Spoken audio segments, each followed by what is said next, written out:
Hey, what's up guys? I have some exciting news for you today as Bethesda had their E3 press conference last night. It would seem that I was correct in many respects when it comes to what Todd Howard and his team has in store for us. So let's take a look at some of the highlights of their press conference. The first major detail we get from Todd Howard's presentation is the fact that the game is 4 times the size of Fallout 4. Now, if you consider how large Fallout 4 was, this is an amazing feat. I mean, I didn't finish all that Fallout 4 had to offer, but I was continually amazed by the fact that every time I stepped into Boston, there was something else that I could explore or something new to see after having the game even for a year. His team are masterful at creating a sense of discovery in their games. Then we get confirmation that my first prediction was correct. Just like the John Denver song suggests, the game will indeed be taking place in West Virginia. After Todd confirms this, we get a shot of a person in power armor looking on as the bombs drop across a wooded area. We then cut back to the clip from the previous reveal trailer with some sort of politician discussing the completion of Vault 76 and the Tricentennial. We also get the same few shots of the interior of the vault, and the narrator confirms that this vault's purpose is to reclaim the land after the nuclear strike. My second prediction has been confirmed as well. Hey, I know my Fallout. Here we are also given a taste of the different kind of aesthetic that's going to be present in Fallout 76, with West Virginia's woodlands, well, still green. This is a nice contrast to the urban grays, reds, and blues of Fallout 4.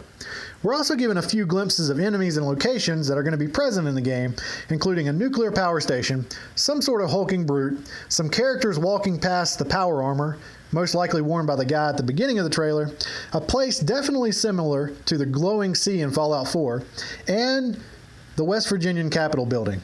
This section of the reveal closes with a player putting on the power armor, which of course will make a return here. It begs the question, however, how will power armor customization and fusion cores be handled in this game? Next, Todd Howard confirms that Vault 76 is one of the first vaults to open after the nuclear catastrophe, and just as I thought about Reclamation Day, the vault dwellers are released to secure the future of the wasteland.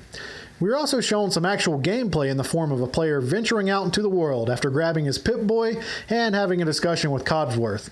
Codsworth informs us that the other people in the vault have already left, and the Overseer awards us with the mission to, again, reclaim West Virginia in the wake of a nuclear attack. And then we finally emerge from the vault. After that short bit of gameplay, Todd again takes the stage and informs us that this new updated Fallout engine allows them to include 16 times more detail in the environment than in Fallout 4, and even render weather systems. The game will also include 6 distinct regions for players to explore and include landmarks and characters that West Virginia is famous for.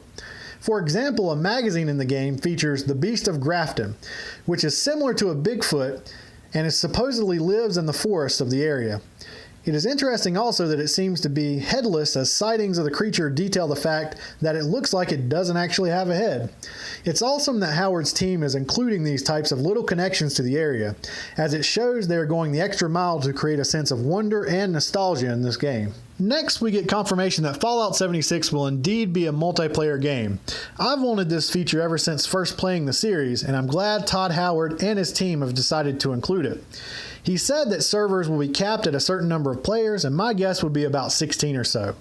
He also stated that while the game is online, you can still play the entire campaign in single-player mode.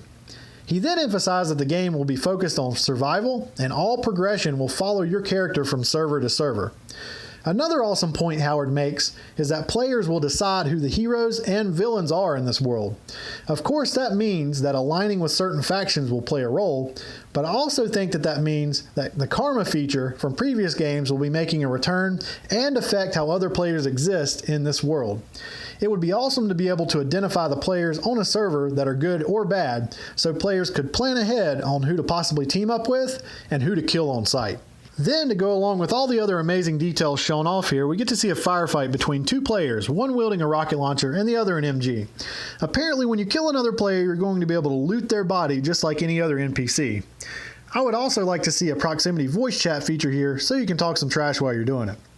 You're also allowed a squad of 4 players to help you explore the wasteland, and you can do anything that you could do in previous games with these people, including sitting around, playing the piano, or crafting items and weapons. Sounds like a lot of fun. Todd Howard ends this section of the reveal by discussing the player's ability to build structures with other players, and that players can build anywhere in the world now, and also move entire structures from one place to another. Another feature discussed during this presentation is the ability for players to take advantage of nuclear silos and weapons to attack other players and structures. As you can see in this footage, the players are wearing power armor that has been customized, and we see that rare X01 armor from Fallout 4. These players are using Gauss rifles to, and I quote, inquire with the locals and gently coax them into cooperation to get their hands on some nuclear codes. Players can also assemble codes using pieces that other players have collected. You can see here that the HUD for the power armor will work the same way as before, with individual pieces taking damage.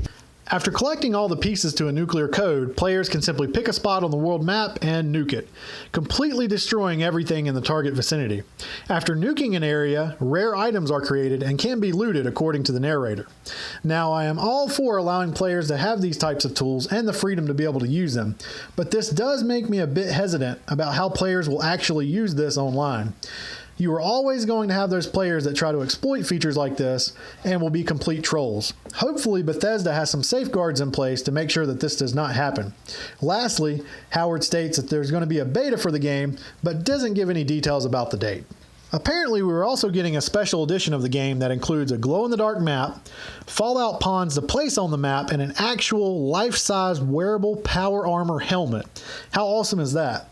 I'm definitely going to buy this edition of the game. I miss getting the Pip-Boy edition of Fallout 4, and I'm not going to miss this one.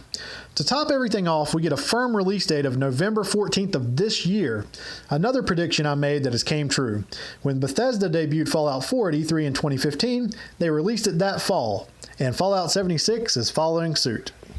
Alright guys, so that pretty much wraps up everything that was announced by Bethesda and Todd Howard relating to Fallout 76. I hope we get some more details soon about the beta, and of course when we do, I will be live streaming it here on His White Lights Versus. Let me know in the comments below what you think about the game, and also what I might have missed. And again, thanks for watching, and if you enjoyed the video, please consider subscribing to my channel for all the latest video game news. See you guys later.